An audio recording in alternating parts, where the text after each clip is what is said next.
Hello student, I am Vikram Kumar Gautam. बेटा, जैसा कि हम फर्स्ट लेक्चर में हमने देखा था, क्लास 12 का फर्स्ट लेक्चर में हमने डिस्कस किया हुआ था चैप्टर नंबर पहले के बारे में, रिप्रोडक्शन इन लिविंग ऑर्गेनिज्म के। तो उसमें हमने बेटा देखा था लाइफ स्पेन के बारे में। तो बेटा हम लेक्चर को बहुत ज़्यादा कंप्लीट कर नहीं पाए थे, थोड़ा बहुत उसकी प्रोसेस छूट गई थी लाइफ स्पेन के बारे में। हमने देखा था उस समय कि लाइफ स्पेन क्या होती है, अलग अलग डायवर्सिटी की देखा था हमने, लिविंग ऑर्गेनिज्म के बारे में हमने देखा था, डिस्कस किया था।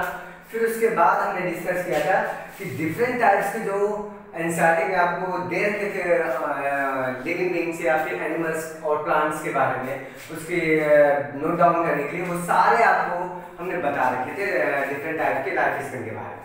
अब हमको क्या करना है बेटा, आज जो वहीं से लेक्चर कंटिन्यू करते हैं जहां से मैंने उस फर्स्ट लेक्चर को छोड़ा था। तो आज का लेक्चर जो होगा आपका वो लेक्चर नंबर 2 है बायोलॉजी का। इसमें हम देखेंगे कि आपको क्या क्या चीजें छूटी हुई है और उसके आगे का प्रोसेस को मेंटेन करते हैं। तो बेटा सबसे पहले हम क्या करते हैं, रिकॉल करते हैं कि क्या हमने लेक्चर के फर्स्ट लेक्चर के दौरान क्या क्या देखा था। पहला लेक्चर हमारा था लाइफ स्पेन।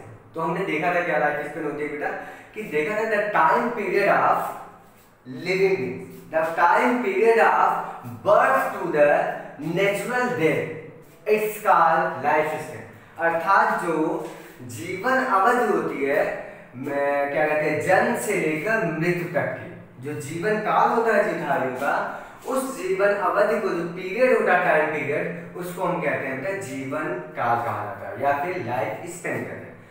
और देखा था हमने क्या कि जीवधारियों की जो लाइफ स्पेन होती है, जो जीवन काल होता है, वो उनकी साइज पे या फिर शेप पे, इन सारी चीजों पे आपको क्या होता है, डिपेंड नहीं करता। अलग अलग जीवधारियों की लाइफ स्पेन हमने देखा अलग अलग टाइप की होती है। कोई जरूरी नहीं कि जो जीवधारी सबसे हार्ड होता है, साइज में बड़ा हो तो उसकी लाइफ स्पेन ज्यादा हो, ऐसा कुछ भी नहीं है। कोई जरूरी नहीं है कि जो सबसे छोटे हैं उसकी लाइफ स्पेन सबसे छोटी हो। तो हमने आपको बता रखा था कि डिफरेंट टाइप्स के एनिमल्स के जीवधारियों के जो लाइफ स्पेन के बारे में। तो याद होगा कि हमने सबसे इंपॉर्टेंट बताया था कि थोड़ा सा छूट गया था जो वहां से। तो आपको एक कंटिन्यू लेक्चर के दौरान कंटिन्यू करने से पहले हम आपको एक क्वेश्चन दे रखे हैं कि क्या आप उस लाइफ स्पेन में से बता सकते हैं बेटा कि हमने लेक्चर फर्स्ट में कौन सा ऐसा जीव है जिसकी लाइफ स्पेन सबसे कम होती है, उसका नाम बताना है आपको। सबसे कम लाइफ स्पेन किस एनिमल्स की होती है या फिर किस ऑर्गेनिज्म की होती है, वो आप कमेंट बॉक्स में लिख दीजिएगा। आशा करता हूँ आपको सबको याद होगा, उस लेक्चर सुनने के दौरान ही आपको याद हुआ होगा। तो हम देखते हैं आगे कि बेटा दूसरी पॉइंट आती है कि लाइफ स्पेन कहाँ तक हमने नोट डाउन किया। बहुत सारे लाइफ स्पेन दिया था, तो हमको हमारे हिसाब से मुझे याद है कि बेटा कि हमने वहां से मिस किया था जहां से आपका लेक्चर डिस्कनेक्ट हुआ था, वो था आपको टैटवाइज का, यही था। तो हम वहां से डिनोट करते हैं टैटवाइज के यहाँ से। तो ध्यान रखिएगा बेटा, टैटवाइज की जो लाइफ स्पेन होती है वो होती है 152 ईयर्स की। जो कछुए की लाइफ स्पेन होती है बेटा वो होती है 152 ईयर्स। याद रहेगा आपको शायद 152 ईयर्स की रहती है, ध्यान रखिएगा। फिर उसके बाद हम और कुछ एनसीईआरटी के बाहर में कहा था कि थोड़ा बहुत आपको एनसीईआरटी के बाहर भी दे देंगे बेटा, ताकि आपको बहुत ज्यादा लेक्चर का कन्वर्ट नहीं होगा, जो इंपॉर्टेंट है, जो आपको जानने चाहिए बायोलॉजी में पढ़ रहे हो। तो ध्यान रखिएगा वेट का बड़ा इंपॉर्टेंट है, वेट का भी हम आपको लिखवा लेते हैं। वेट का जो आपको लाइफ स्पेन होती है, सबको नियर अबाउट सबको याद भी होगा, वो बेटा 4 मंथ का होगा। 4 मंथ का होगा। जैसे हमने राइस का याद किया था, राइस प्लांट में कितना होता है बेटा 3 to 4 मंथ। इट्स ओके, ठीक है। वेट का होगा। फिर उसके बाद हमको याद करना है बेटा रैट का। रैट की जो लाइफ स्पेन होती है बेटा वो आपको ध्यान रखिएगा, रैट की जो लाइफ स्पेन होती है वो होती है 4 ईयर्स होती है, 4 वर्ष होती है। नेक्स्ट आपको हमको नोट डाउन कर लीजिए रैबिट का। रैबिट की जो लाइफ स्पेन होती है वो होती है बेटा 13 ईयर्स होती है, 13 वर्ष होती है। फिर उसके बाद बड़ा इंटरेस्टिंग आपको एक बचा हुआ है बेटा मंकी और ह्यूमन का। मंकी का देख लीजिएगा, मंकी का जो लाइफ स्पेन होती है वो होती है आपको 26 ईयर्स होती है, 26 ईयर्स। और नेक्स्ट आपको हमने बताया अभी ह्यूमन का बेटा ध्यान रखिएगा, ह्यूमन का बड़ा इंपॉर्टेंट है। ह्यूमन की जो एवरेज एज है वो है बेटा 100 ईयर्स। 100 ईयर्स की life span average human being की होती है। और लास्ट से बहुत ही इंपॉर्टेंट है पीपल। पीपल का जो पौधा होता है उसकी लाइफ स्पेन अब तक की जितनी लाइफ स्पेन हमें लिखी हुई है उससे कहीं ज्यादा अनुमानित होती है। वो आपको ध्यान होगा, मैं इंटरेस्टेड है, आपको सुनकर हैरान होंगे कि पीपल की जो लाइफ स्पेन होती है वो होती है 2000 से लेकर 3000 ईयर्स तक। 2000 से 3000 ईयर्स तक, अर्थात 200 साल से 300 वर्ष तक का एक पीपल का पौधा एक जीवित रह सकता है, उसकी एवरेज लाइफ मानी गई है। अब यहां तक हमने देखा था। अब आपको हमने एक क्वेश्चन दे रखा हुआ कि सबसे शुरुआत में लेक्चर में सबसे छोटी लाइफ स्पेन किसकी थी बेटा, तो वो आप कमेंट बॉक्स में लिखिएगा। अब बात आती है कि सबसे हाई जो लाइफ स्पेन होती है वो आपको पीपल की नहीं, एक और बताता हूँ इंटरेस्टेड, वो बेटा होता है जिसका नाम पौधे का लैरिया ट्राइडेंटेटा। इसको नोट डाउन करिएगा अलग से, लैरिया ट्राइडेंटेटा। लैरिया ट्राइडेंटेटा का आपको हैरान होंगे सुनकर 11,300 ईयर्स। 11,300 ईयर्स की लाइफ स्पेन इसकी होती है। तो आपको नोट डाउन कर लीजिएगा, स्क्रीनशॉट ले लीजिए बेटा और वो देख लीजिएगा। हो गया, शायद हो गया होगा आपका। आगे बढ़ते हैं बेटा इसके आगे। ये हमारी अब तक की पूरी लाइफ स्पेन थी जो आपके लिए बड़ी इंपॉर्टेंट, जो भी आपको इन्फॉर्मेशन थी वो मेरे पास जो थी मैंने वो आपको दे दिया बेटा। वो आपकी जिम्मेदारी बनती है, आप ध्यानपूर्वक सारी की लाइफ स्पेन आपको याद होनी चाहिए, ताकि मैं कभी भी आपको क्वेश्चन करूं या कोई भी क्वेश्चन के लाइफ स्पेन से रिलेटेड तो आपसे भूल ना हो बेटा। वो आप घर पे क्या करिए, याद कर लीजिए सारी चीजें। आगे आते हैं हमारे चैप्टर का लाइफ स्पेन कंप्लीट हुआ। हम आते हैं बेटा किस पे, रिप्रोडक्शन पे। जो यहाँ पॉइंट पर नोट डाउन किया था कि रिप्रोडक्शन क्या होता है। लेकिन रिप्रोडक्शन के अगले टॉपिक पे देखते हैं कि क्या ये रिप्रोडक्शन, जीवधारियों का रिप्रोडक्शन जो होता है उसकी कोई फेजेस होती होंगी, या फिर ऐसा तो है नहीं कि हाँ कोई जीवधारी बर्थ किया और तुरंत रिप्रोडक्शन करने की कैपेसिटी उसको प्राप्त हो गई। जैसे ह्यूमन बीइंग करेगा, यदि कोई ह्यूमन बीइंग का बच्चा पैदा हुआ बेटा तो तुरंत तो बच्चा पैदा करने लायक होगा नहीं, उसकी एक एज होगी, वो ग्रोथ करेगा, फिर मेच्योर होता है उसके लगभग क्या कहते हैं 14 या फिर 13 ईयर्स में उसकी एडल्ट एज आती है, तब जाके वो कैपेसिटी उसको डेवलप होती है कि वो अब क्या होता है कैपेसिटी उसके पास है कि वो बच्चे पैदा कर सकता है या फिर रिप्रोडक्शन करने की कैपेसिटी रखता है। तो उसी फेज को हम क्या कहते हैं, लाइफ स्पेन के फेज को कैटेगरी में थोड़ा सा डिवाइड करते हैं कि किस साइकिल से फेज होकर गुजरता है। तो ध्यान रखिएगा कि जैसे ही लाइफ स्पेन जब स्टार्ट होती है बर्थ से, तो बर्थ से लेकर जब तक उसकी कैपेसिटी वो प्राप्त नहीं कर लेता रिप्रोडक्शन का, तब तक का जो टाइम स्केल होती है, जो टाइम पीरियड होता है, उस फेज को हम जुवेनाइल फेज के नाम से जानते हैं। नोट डाउन कर सकते हैं, ध्यान रखिएगा। बर्थ से जैसे ही स्टार्ट हुआ तो सबसे पहले आप लिख सकते हैं बर्थ बेटा था वहां पे, बर्थ से लेकर बर्थ से जैसे सबसे फर्स्ट टाइम आता है तो जो आपको पीरियड होता है बेटा वो आपको मान लीजिए यहां तक आया, तो उस टाइम पीरियड को आपको क्या कहते हैं बेटा, सबसे पहले आपको टाइम पीरियड आता है जुवेनाइल फेज। सॉरी, इस नोट डाउन करके यहां तक है, ये मान लीजिए यहां तक की कैपेसिटी आपको आई यहां। इस फेज को हम कहते हैं बेटा जुवेनाइल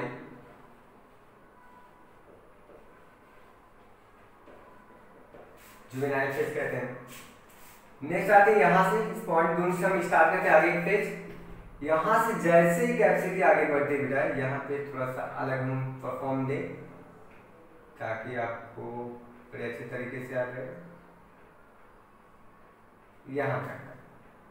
यहाँ तक का जो टाइम फ्रेम अगर आ गया, इसके आगे जो आती है इसको कहते हैं बेटा मैचुरेशन फेज।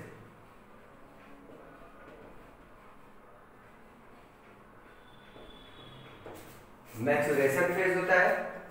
और ध्यान रखिए मैच्योरेशन फेज को एक और नाम से जाना जाता है जिसको कहते हैं बेटा रिप्रोडक्टिव फेज।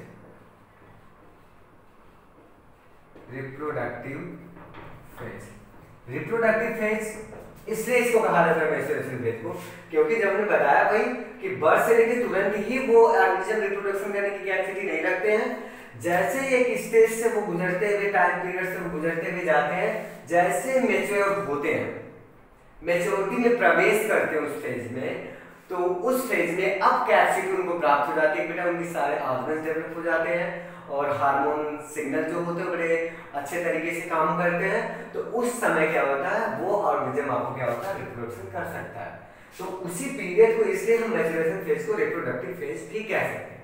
ठीक, अब आया कि ये रिप्रोडक्टिव फेज हमेशा चलेगा नहीं, कि ऐसा है कि हाँ आर्गुमेंट को हर टाइम वो कैपेसिटी प्राप्त एक बार हो गई तो वो ओल्ड एज तक भी रिप्रोडक्शन करे, ऐसा कुछ भी नहीं है बेटा। उसकी एक ऐसी लिमिट एज आती है कि जब उसकी रिप्रोडक्शन करने की क्षमता ये क्या होती है क्षीण हो जाती है, समाप्त हो जाती है, और वहां से वो स्टार्ट होता है बेटा आपको एजिंग फेज में।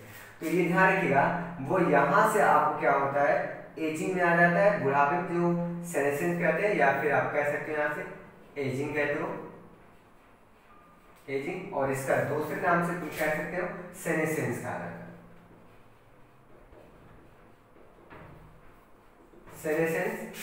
और लास्ट में क्या रहता है सिंपल से उसके लार्ज आर्ट के सबसे ज्यादा जो है वह डेथ, डेथ को प्राप्त करता है। तो सोचो ये तीन फेज आपको लाइफ स्पेन से गुजरते हुए कौन कौन सा हमने देखा, जुवेनाइल फेज, दूसरा हमने क्या देखा बेटा मैच्योरेशन फेज, तीसरा हमने क्या देखा एजिंग, और उसके बाद उसकी लिविंग मीन्स की क्या होती है डेथ हो जाती है। तो ये आप नोट डाउन कर लीजिएगा, स्क्रीनशॉट ले लीजिएगा, आपको याद रहे जुवेनाइल फेज क्या होता है, रिप्रोडक्टिव फेज को, मैच्योरेशन फेज को हम रिप्रोडक्टिव फेज क्यों कहते हैं, एजिंग फेज में है, फिर उसके बाद नेचुरली क्या होता है उसका डेथ होता है। फिर अब आते हैं हम अपनी बेस्ट इंपॉर्टेंट एनसीईआरटी पे, वो जो आपको लिखा हुआ है एनसीईआरटी उस मैटर पे आते हैं बेटा, आते हैं रिप्रोडक्शन। तो देखिए रिप्रोडक्शन में क्या दिया है, या फिर रिप्रोडक्शन के बारे में क्या दिया, हमने लाइफ स्पेन के बारे में बहुत सारे डिस्कस किए। तो देखिए आपको रिप्रोडक्शन क्या दिया है कि दिया कि reproduction is defined as a biological process in which an organism gives rise to young ones या offspring similar to itself. pretty simple process लिखा, बड़ा अच्छे तरीके से मेंशन किया हुआ बेटा कि जीवों में जनन को यहाँ हम एक जीव वैज्ञानिक प्रक्रम के रूप में परिभाषित किया गया है, जिसमें एक जीव अपने समान एक छोटे से जीव को क्या करता है जन्म देता है।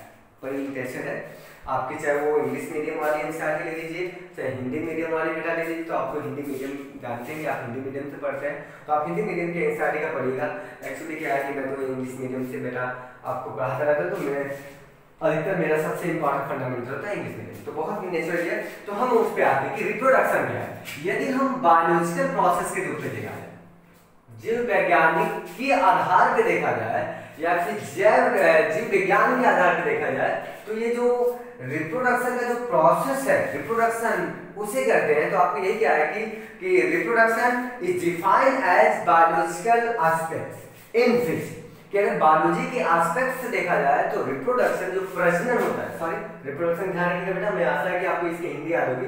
रिप्रोडक्शन मींस होता है प्रजनन, प्रजनन के बारे में हम बात करें तो रिप्रोडक्शन जो प्रोसेस होता है in which an organism produce a new ones या ऑफस्प्रिंग। तो वहां पे ध्यान रखिएगा ऑफस्प्रिंग का नाम मेंशन किया हुआ है, ऑफस्प्रिंग। ऑफस्प्रिंग बेटा ये आपको न्यू ऑर्गेनिज्म के लिए जो प्रोड्यूस होता है, न्यू ऑर्गेनिज्म के लिए यूज किया है। इसकी डिटेल हम देखेंगे कि न्यू ऑर्गेनिज्म। तो आपको ये हमें फंडामेंटल समझ में आ गया बेटा रिप्रोडक्शन का। रिप्रोडक्शन एक ऐसी प्रक्रिया होती है जिसमें एक जीव अपनी ही जैसी जननक्षम संतान को क्या करता है प्रोड्यूस करता है या उत्पन्न करता है। उस क्रिया को हम कहते हैं प्रजनन, प्रजनन की क्रिया। बड़ी इंटरेस्ट आपको लगा कि ये प्रजनन की क्रिया हुई। फिर उसके बाद आपको ध्यान रखिएगा ये प्रजनन की क्रिया जो होती है, फिर ये जो संतति होती है, जो प्रोड्यूस होती है, जो न्यू ऑर्गेनिज्म होता है, ये जो नया जीव बना उस रिप्रोडक्शन के दौरान एक ऑर्गेनिज्म से, उसमें क्या होता है बेटा सिंपल सी बात है, वही फंडामेंटल कि ये जो न्यू ऑर्गेनिज्म होगा वो फिर से क्या करेगा बेटा, ध्यान रखिएगा, नोट डाउन करेगा, ग्रोथ करेगा। ठीक, एग्जैक्ट ग्रोथ होगा, या फिर जुवेनाइल फेज से देखिएगा, वही ग्रोथ करते करते मैच्योरेशन फेज होगा, जुवेनाइल फेज लिखे। ग्रोथ के बाद वो क्या करेगा बेटा, मैच्योरिटी फेज में आएगा, मैच्योरिटी में आएगा, फिर वही हमने बता रखा है कि मैच्योरिटी के बाद वो रिप्रोडक्शन करने की कैपेसिटी हो जाएगी उसकी। फिर उसके बाद उसके क्या आएगा बेटा, एजिंग आएगी, और उसके बाद लास्ट में क्या करेगा बेटा, वो डेथ करेगा। ये तो सब पे लागू होता है सारे ऑर्गेनिज्म पे, कि वो जीवधारी जो रिप्रोड्यूस किया, रिप्रोडक्शन करने के बाद कोई न्यू ऑर्गेनिज्म बना, वो इसकी लाइफ का, हर एक जीव क्या होता है इसी लाइफ साइकिल से गुजरता रहता है, साइकिल से आपको पीरियड से गुजरता रहता है, कि वो पहले वो क्या कहता है न्यू वन जैसे ही बर्थ किया वो उसकी ग्रोथ होगी, फिर मैच्योरिटी में आएगा, और मैच्योरिटी में हमने बताया कि रिप्रोडक्शन करने की कैपेसिटी प्राप्त होती है और रिप्रोडक्शन कर देता है। फिर उसके बाद उसकी एजिंग आती है, और एजिंग के बाद उसकी फाइनली क्या होती है, डेथ होती है।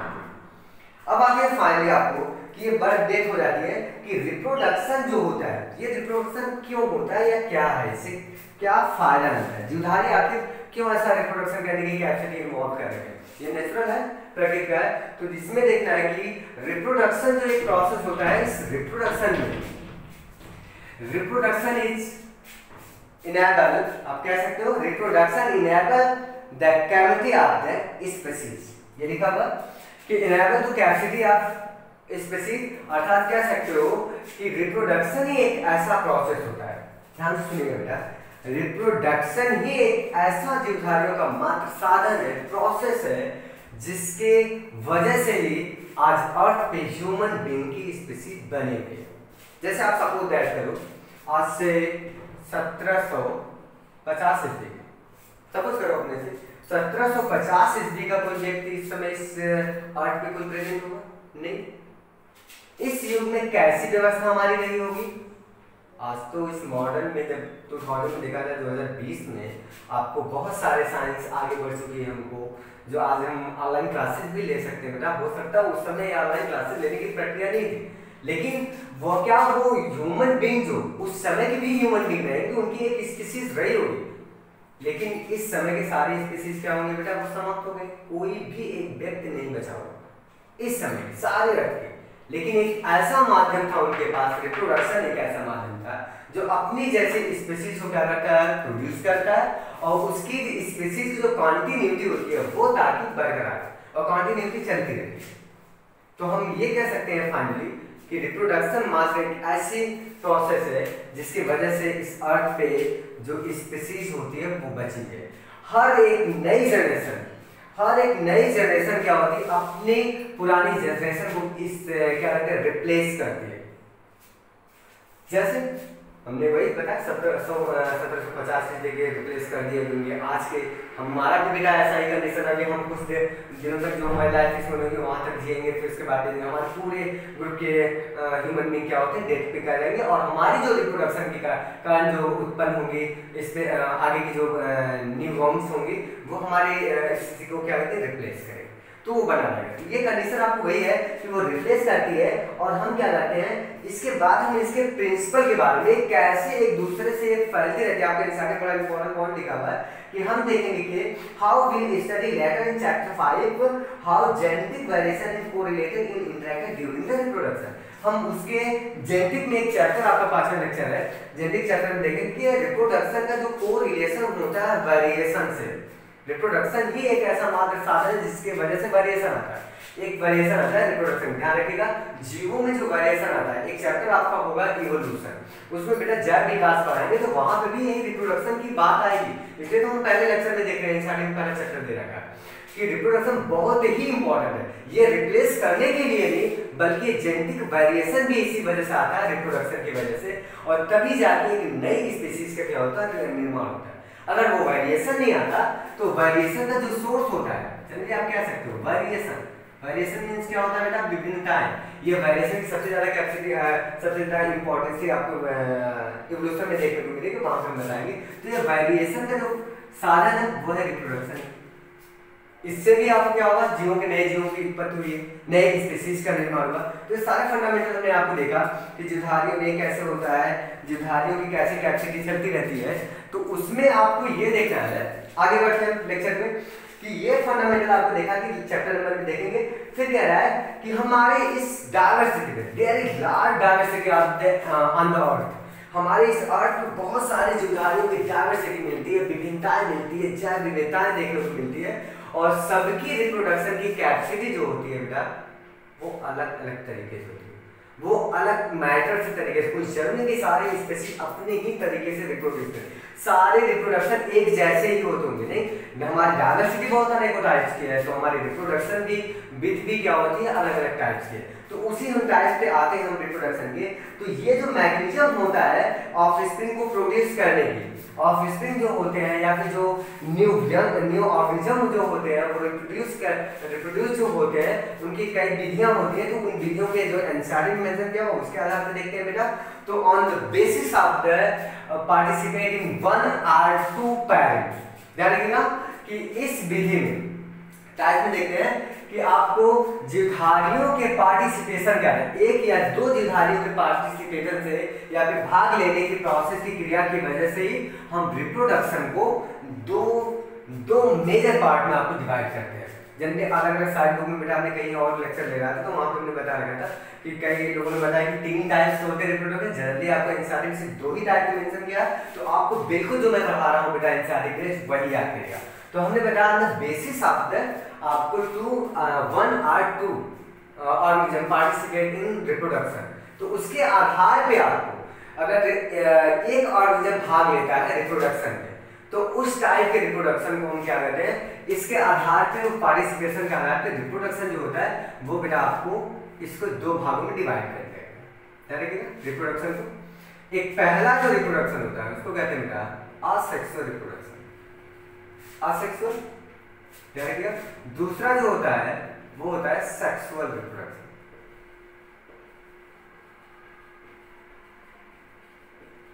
असेक्सुअल रिप्रोडक्शन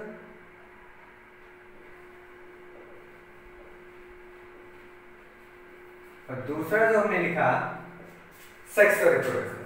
देखते हैं इंसानी का फंडामेंटल समझते हैं कि फंडामेंटल में क्या लिखा है। हम पहले पॉइंट को देखते हैं, बेस्ड जो आपको लिखा है इंसान में ये दिखा है based on whether there is participation of one organism or 2 in process of reproduction, it is there 2 types। ठीक, समझ में आ गया होगा शायद कि इसके पार्टिसिपेशन के वेदर और पार्टिसिपेशन के आधार पे यदि आपको एक ऑर्गेनिज्म भाग लेता है और एक या दो ऑर्गेनिज्म के भाग लेने के आधार पे हम रिप्रोडक्शन को 2 भागों में डिवाइड करते हैं, asexual and second most important sexual reproduction. इसको बेटा बोलते हैं असेक्सुअल को बोलते हैं अलैंगिक जनन और इसको सेक्सुअल को बोलते हैं बेटा आपको लैंगिक जनन। जो आपको छोटी कक्षाओं में आपको पढ़ रखे हैं, छोटी क्लासेस भी आपको बहुत जानते होंगे कि असेक्सुअल रिप्रोडक्शन अर्थात अलैंगिक जनन क्या होता है और एक दूसरा क्या होता है लैंगिक। तो 2 ही प्रकार के आपको इस अर्थ पे रिप्रोडक्शन देखने को मिलते हैं। ठीक, तो आपको देखते हैं कि हम एनसीईआरटी में शुरुआत में क्या मेंशन किया हुआ है। शुरुआत में आपको बेटा मेंशन किया हुआ है asexual reproduction and sexual reproduction. यदि आपको जीवधारी को ध्यान रखिएगा पहले when offspring is produced by a single parent with और without the involvement of the gamete formation. देखिए कहा है कि बड़ी इंपॉर्टेंट लाइन स्टार्टिंग करेगा कि कह रहा है कि यदि ऑफस्प्रिंग जो नए यंग्स प्रोड्यूस होते हैं यदि आपको वो सिंगल पेरेंट्स के द्वारा प्रोड्यूस हो जिसमें सिर्फ एक ही पेरेंट भाग लेता हो। समझ में आ रहा है बेटा शायद यदि आपको एक सिंगल या फिर आपको एक ही जीव क्या करता है रिप्रोडक्शन में या प्रजनन में भाग ले रहा है विदाउट गैमेट के या फिर गैमेट के फॉर्मेशन के द्वारा, ध्यान रखें गैमेट के द्वारा भी कर सकता है या गैमेट के न बनने के द्वारा भी रिप्रोडक्शन कर देता है, तो उस प्रक्रिया को हम कहते हैं बेटा असेक्सुअल रिप्रोडक्शन। समझ में आया कि आपको बड़ी इंपॉर्टेंट बताया कि ऐसे ही आपको देखिए एनसीईआरटी की हिंदी मीडियम में आपको साथ साथ दिखा है जब संतति की उत्पत्ति एकल जनक द्वारा युग्मक निर्माण की भागीदारी के साथ अथवा इसकी अनुपस्थिति में हो तो वह जनन अलैंगिक जनन कहलाता है। नोट्स में हम पूरा दे देंगे बेटा, ऐसा कोई डाउट नहीं है। मेरे लेक्चर को बहुत ध्यानपूर्वक समझिए, सोचिए और समझिए, उसको समझ में आ जाएगा तो नोट तो आपको सारे प्रोवाइड करा दूंगा, लिख लेंगे आप, एक बार पढ़ लेंगे तो आपको बिल्कुल याद आ जाएगा, आपको कहीं भी ज्यादा प्रॉब्लम नहीं क्रिएट होगी। तो हमको समझ में सारा आपको समझ में आ गया। मुझे ये लग रहा है कि असेक्सुअल रिप्रोडक्शन ऐसा रिप्रोडक्शन एक होता है जो एनसीईआरटी दिया हुआ है, ऐसा रिप्रोडक्शन जिसमें सिर्फ एक ही जीव क्या करता है भाग लेता है या तो गैमेट प्रोड्यूस करके उत्पन्न करता है अपनी संतान को या तो बिना गैमेट्स के ही करता है। गैमेट्स में युग्मक होता है बेटा। तो उस प्रोसेस को हम कहते हैं असेक्सुअल। दूसरे पे आते हैं सेक्सुअल। सेक्सुअल को उसका अपोजिट कर लो कि ऑफस्प्रिंग प्रोड्यूस, आपको ये लिखा होगा कि व्हेन, यदि जब two parents participate in the reproduction, ले जाएंगे जब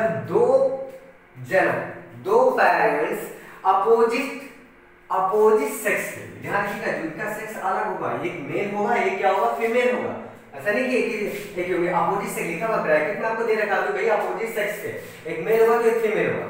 तो यदि दो भाग लेते होंगे उसमें मेल एंड फीमेल, दो पेरेंट्स भाग लेते हैं, उनके द्वारा यदि क्या कोई ऑफस्प्रिंग प्रोड्यूस होता है तो उस प्रक्रिया को हम कहते हैं बेटा सेक्सुअल रिप्रोडक्शन।